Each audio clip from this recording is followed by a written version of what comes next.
চলে এসেছি আজকে আমার সেকেন্ড ভিডিওতে।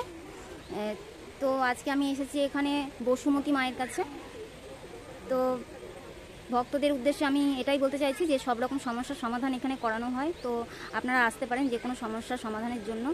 তো চলো বন্ধুরা, তো ভিডিওটা দেখো, যদি ভালো লাগে তো অবশ্যই লাইক, শেয়ার আর সাবস্ক্রাইব করে দিও। Thank you.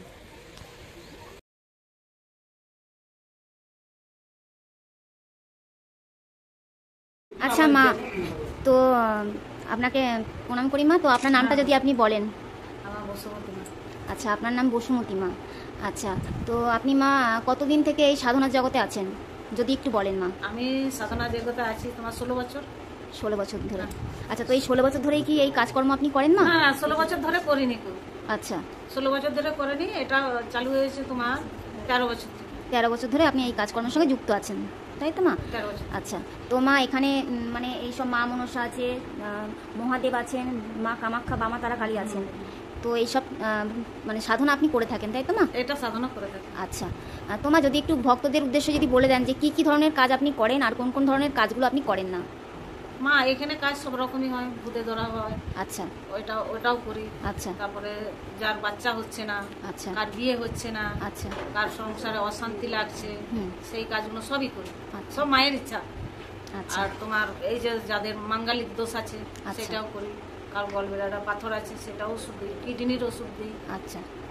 আচ্ছা মা, তো মেয়েদের ধরুন অনেক রকমই তো সমস্যা থাকে, সেই সব কি মেয়েদের রোগের সমস্যার সমাধান এখানে করা হয়? সব করা হয়, ওটা গোপনে রেখেছি। আচ্ছা, তো এগুলো আপনি করে থাকেন? এগুলো সমস্ত কাজ করা হয়, সমস্ত কাজই আপনি করে থাকেন? এগুলো কাজ সবই করা হয় মেয়েদের, যাদের যা শরীরের অসুবিধা সবই হয়, ছেলেদেরও করা হয়। আচ্ছা, তো মা এইসব কাজের জন্য কি কোনো বিশেষ কোনো নিয়ম কানুন মানতে হয়? হ্যাঁ, যাদের এই মেয়েদের, হ্যাঁ, মেয়েদের যদি অন্য রকম যদি এটা কিছু তো মানতে হবে, রোগ দেখে। আচ্ছা, রোগ দেখে সেটা বলা হয়। আচ্ছা, যে মা তুমি এটা খাবে না, ওটা খাবে না, এটা ব্যবহার করো, এটা ব্যবহার, অবশ্যই গ্যারান্টি ভালো হয়, গ্যারান্টি সহকারে যে এটা ভালো ঠিকই হবে? একদম 2 সপ্তাহে তুমি বুঝতে পারবে আচ্ছা, যে আমি ভালো আছি।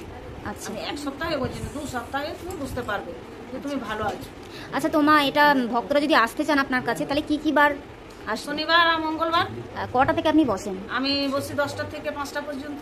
আচ্ছা, আর অন্যান্য বারে যদি ধরুন কেউ আসতে চাইছে তাহলে কি সে আসতে পারবে? আসতে পারবে, বৃহস্পতিবার বাদ দিয়ে অন্য বারে আমাকে ফোন করবে, আমাকে ফোন করতে হবে না। আচ্ছা, তাহলে বলতে চাইছেন আপনি যে ভিডিও দেখে ভিডিওর মাধ্যমে যোগাযোগ করে আসবে। আচ্ছা, তো আপনি এইসব কাজগুলো যে করে থাকেন দক্ষিণা সহকারে কি কিছু নেন আপনি? দক্ষিণা সহকারে কিরকম নেবো, আগে আসুক তো। আচ্ছা, আগে দেখি, আচ্ছা, দেখে তার রোগ হিসেবে আমি বরং তার যদি ওষুধ লাগে আচ্ছা তাহলে আমি লিখে দেবো। আচ্ছা, লিখে দিয়ে ওরা নিয়ে আনবে। আচ্ছা, মানে জিনিসপত্রগুলো সবই ওরা বাইরে থেকে কিনে আনবে? ওরা কিনে নিয়ে আসবে, আমি কিনবো না। আচ্ছা, তাতে যদি একটা মান্থলি লাগে সেটাও ওরাই কিনে নিয়ে আসবে, আমি কিনবো না। আচ্ছা, বুঝলে? তা আমি কিনতে যাই না কেন, দরদামগুলো যদি বেশি নিয়ে ফেলে, সেইখানে যদি পয়সা যদি আমি বেশি বলে ফেলি, যদি আমি ঠিকই দাম বলবো, যদি বলে ওরা বলে বেশি বলে ফেলেছে, সেই জন্য আমি নেবো না। হ্যাঁ, এটা একদম ঠিকই আপনি বলেছেন। আমি বরং করে দেবো, দান দক্ষিণা যা হবে আমাকে দিয়ে দেবো। তো মা মানে আপনি বিভিন্ন ধরনের কাজকর্মের জন্য আলাদা আলাদা দক্ষিণা নিয়ে থাকেন? না, আলাদা আলাদা দক্ষিণা নিই। মানে আমি কি বলতে চাইছি, মানে মা আমি বলতে চাইছি যেরকম কাজ হবে সেরকম অনুযায়ী আপনি নেন? হ্যাঁ, কাজ দেখে, কাজটা দেখে কি হয়েছে না হয়েছে উল্টো পাল্টা বললে তো হবে না যে আমার এত পয়সা দরকার। না, পয়সার জন্য হচ্ছে না। আচ্ছা, আগে রোগটা ভালো হোক। আচ্ছা, আমার কি রোগ হয়েছে না রোগ হয়েছে আগে দেখতে দাও আমাকে। হ্যাঁ, তারপরে। আচ্ছা, কোনো ভক্ত যদি বলেন যে ধরুন না আপনাকে বাড়িতে নিয়ে যেতে চাইছেন, তো আপনি কি সেখানে যেতে সম্মতি দেবেন? হ্যাঁ, যাবো, তবে ও এসে নিয়ে যাবে আমাকে, আবার দিয়েও যাবে। সেটা তো অবশ্যই, কারণ যে ভক্ত নিয়ে যাবে তার এটা দায়িত্বের মধ্যে পড়ছে। নয়, আমি যাবো, ও এসে আমাকে নিয়ে যাবে, আমিও যাবো। আচ্ছা, ঠিক আছে। তো আপনার আমি বলতে চাই যে মা পুজোর সময়, পুজোর যে দিনগুলো আছে সেই দিনগুলোতে আপনি মানে কবে কবে বসছেন না যদি একটু বলে দেন? না মা, এই পুজোর সময় বন্ধ থাকবে। পুজোর সময় বন্ধ থাকবে? তাহলে এই মঙ্গলবার পর্যন্ত দেখবো। আচ্ছা, সামনে মঙ্গলবার পর্যন্ত দেখবো। আচ্ছা, এবার পুজো তো চলে এলো, আমাদের সকল কারেরই চলে এলো। আচ্ছা, তাহলে এবার পুজোর সময় সবার কাজ ছুটি, তোমরা যেন সবাই আনন্দ করবে, ফুর্তি করবে। তারপরে মন্দির খোলা হবে লক্ষ্মী পুজো বাদ। লক্ষ্মী পুজো বাদ, লক্ষ্মী পুজোর পরে বলছেন আপনি সব মানে ভক্তরা মন্দিরে আবার আসতে পারবে? লক্ষ্মী পুজো পেরিয়ে যাবে, তারপরে মন্দির খোলা হবে। আচ্ছা, আর একটা বিষয় জানতে পারছি মা যে এখন ধরুন অনেকের চোখের কোনো প্রবলেম হচ্ছে, হার্টের প্রবলেম বা ধরুন এই যে মৃগী রোগ, হ্যাঁ ওগুলো ভালো হবে মা। তবে চোখের রোগটা আমি বলতে পারবো না, ওটা ডাক্তারের কাছে যাওয়া ভালো। মির্গি লোকগুলো অবশ্যই আমার কাছে এলে ভালো হবে। আচ্ছা, তো আপনি বলতে চাইছেন যে সবার আগে হচ্ছে ডাক্তার, ডাক্তার যখন ভালো করতে না পারবে তখন আপনি এখানে আসতে বলছেন। তখন আমি আচ্ছা আগে ডাক্তারের কাছে যাই। আচ্ছা, তো মা দেখুন, অনেক তো মানে সব ধর্মেরই তো মানুষ আছে, হ্যাঁ, অনেকেরই অনেক রকম সমস্যা থাকে, তো সেরকম কি সব ধর্মের মানুষরা কি এখানে আসতে পারে আপনার মন্দিরে? অবশ্যই আসতে পারবে। আচ্ছা অবশ্যই অবশ্যই আসতে পারবে। আমার সেইটা কোনো ইয়ে নেই যে এটা ঠাকুর বাড়ি বলে আমি ওই ধর্মের কাছে বলে আমি তাকে দেখবো না, না, আমাকে মা সেটা বলে দেয় না, বলছে সব ভক্তকে তুমি দেখো, সবাই তো মায়েরই সন্তান, সবই তো মায়েরই সন্তান আর সবাই সমান। তো আমি সবাইকেই দেখি। আচ্ছা মা, অবশ্যই একদম ঠিক কথাই বলেছেন আপনি।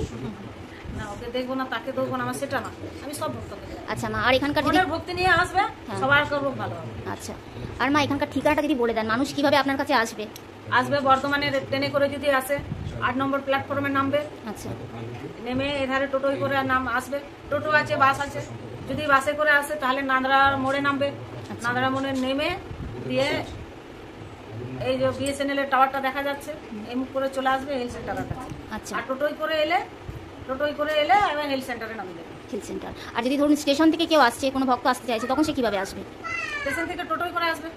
আচ্ছা, টোটোর ওখানে আপনার বলবে যে নাদরা হ্যাঁ, যাবো, নাদরা হেলথ সেন্টার যাবো, হেলথ সেন্টার হেলথ যাবো। সেন্টারের কাছে বলে দিলেই হলো যে এখানে ঠাকুর বাড়ি যাবো। আচ্ছা, আপনার ঠাকুরবাড়ির কি নাম বলতে হবে মা? বসুমতী মন্দিরে যাবো, বসুমতী মা, বসুমতী আদিবাসী মা। হ্যাঁ, আদিবাসী মা, আদিবাসী মা ঠাকুর পেয়েছে, হ্যাঁ। ওর বাড়ি যাবো। আচ্ছা আদিবাসী বলতে হবে, আচ্ছা যদি বলা হয় ঠাকুর বাড়ি যাবো তাহলে হবে না, বলতে হবে আদিবাসী। আচ্ছা, তো মা সাংসারিক বসুমতী মা আদিবাসীর কাছে যাবো। আচ্ছা, তোমার সাংসারিক সব সমস্যার সমাধান কি এখানে করানো হয়? হ্যাঁ মা, হয়। বা ধরুন বাস্তু দোষ, ঘরে কোনো রকম সব সমস্যা? বাস্তু দোষ, কারো ঠাকুর মানে প্রতিষ্ঠান করা, আচ্ছা, সবই এগুলো হয়। সবকিছু আপনি করেন? হ্যাঁ, শান্তি সৎসায়নে সবই কাজ হয়। আচ্ছা মা, তো মা ওই যে লাঠিটা দেখতে পাচ্ছি ওখানে, এটা যদি একটু বলে দেন মা, যে এটার মাধ্যমে আপনি কি করেন? এইটাই হচ্ছে আসল যন্ত্র, এটা আচ্ছা হচ্ছে মা। বেদ, আচ্ছা এটা বেদ, এটা মায়ের দেয়া, আচ্ছা এটা মায়ের দেয়া জিনিস। এটা করেই পেশেন্টের রোগ দেখি, আচ্ছা, শুধু নামটা বললেই হবে, শুধু নামটা বললেই আপনি সব হ্যাঁ, বলে দিতে পারবেন? নামটা বলতে হবে, বলে দিয়ে এটা করেই দেখবে। আচ্ছা, তো এই মা যে সব আপনি- রকমের ঠাকুর এখানে নামকরণ করে আছে। আচ্ছা আচ্ছা এই যে সব অঙ্কনে সিঁদুর অঙ্কন আছে না, আচ্ছা, আচ্ছা। এগুলো সব ঠাকুরের নাম দেওয়া আছে। আচ্ছা আচ্ছা মা, তো ঠিক আছে মা, আপনি সব কিছুই পুরোপুরিভাবে বর্ণনা করে দিলেন আপনার মন্দিরের বিষয়ে, তো আপনাকে অসংখ্য অসংখ্য ধন্যবাদ। তো ঠিক ভক্তদের, আছে মা। হ্যাঁ মা অবশ্যই, তো ভক্তদের উদ্দেশ্যে আমি একটা কথাই বলতে চাই যে আপনারা আগে ডাক্তারকে দেখান, যদি সমস্যার সমাধান না হয় তখন আপনারা মায়ের সঙ্গে এসে যোগাযোগ করুন। তো ধন্যবাদ।